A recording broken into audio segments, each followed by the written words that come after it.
ప్రియమైన ప్రియురాలికి ప్రేమతో రాసిన ప్రేమలేఖ,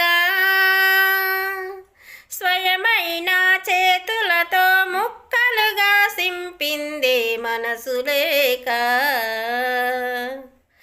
నువ్వు ఊర్వశివని కాదే నిన్ను ప్రేమించింది, నువ్వు దేవతవని కాదే నిన్ను పూజించింది, నువ్వు నింగివని కాదే నేల నీడయింది, నా ప్రాణం అని కదా నీకు అలుసయింది.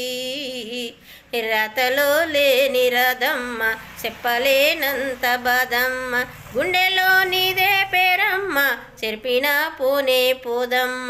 రతలో లేని రథమ్మ, చెప్పలేనంత బాధమ్మ, గుండెలో నీదే పేరమ్మ, చెరిపిన పోనే పోదమ్మ.